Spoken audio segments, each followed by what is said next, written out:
Okay. So, what I first want to remind you of is hey guys, we're going. When you combine like terms, we use order of operations, right? So we're using PEMDAS. Okay, the trick is when I'm solving, so when I'm combining things, terms and stuff, or numbers, okay, you use PEMDAS. But when I'm trying to solve for x, so get x alone, you have to do order of operations backwards. So you're doing backwards PEMDAS, okay?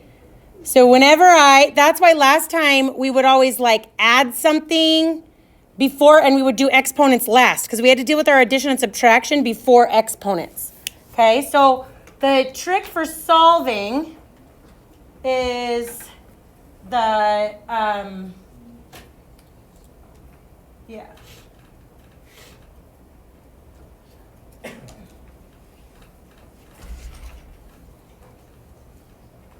Here.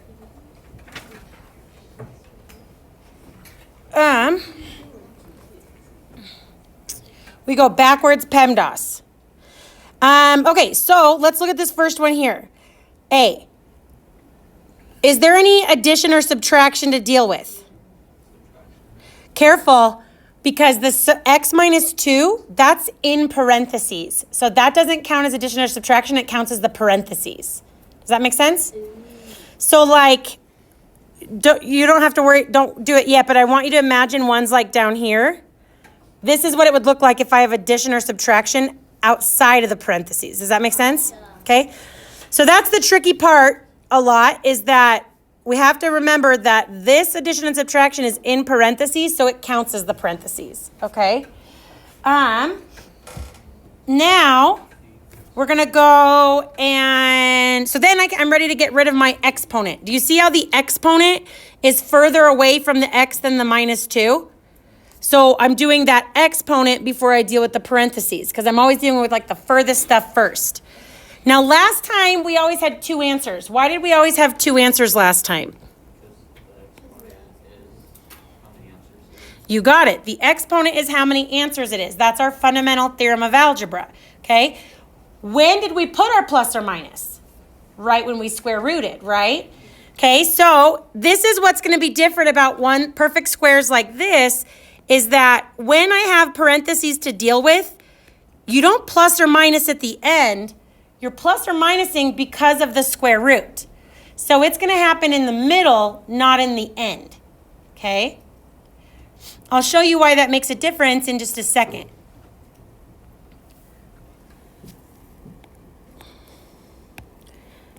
So the plus or minus happens in the middle.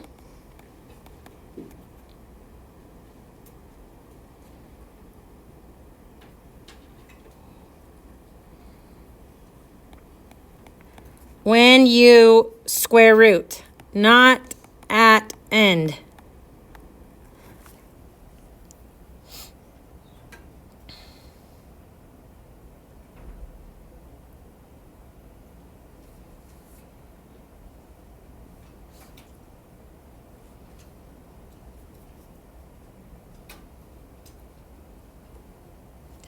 Okay, so now the x isn't quite alone yet, right? So I still need to add the 2 over.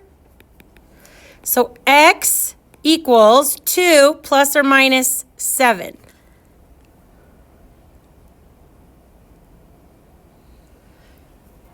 But those are like terms. Aren't 2 and 7 the like terms? They don't have an I, they don't have a square root, they don't have an x, right? So I can combine those. So now what I need to do is take my 2 plus 7 and my 2 minus 7.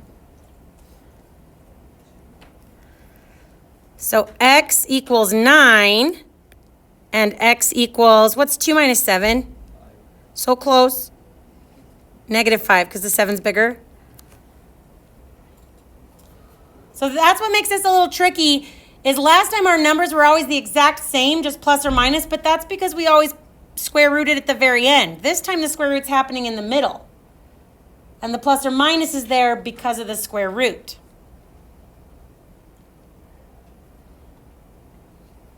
So notice, one thing I want to point out is that when I added the 2 over, both 2's are still positive because I'm always adding the 2. The plus or minus, which happened because of the square root, what is happening? Right? The 7, what I square rooted is what changed. Okay? We'll get a bunch more examples down and it'll get easier as we go. But let's try another one. Okay? Should I minus the 1 first or should I square root first? Yeah, because we're doing backwards PEMDAS. So exponents is now before parentheses. So square root.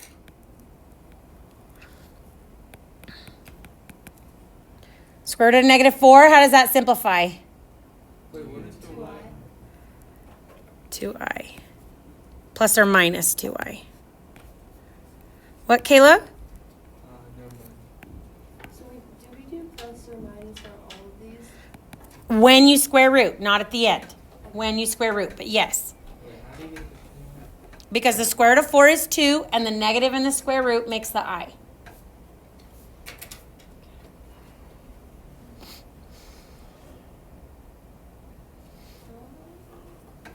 So now when I minus over the 1, I have to think to myself, is -1 and 2i, are those like terms? They're not. So then I know that my answers for x aren't going to be able to combine. Almost makes it easier, even though it looks weirder.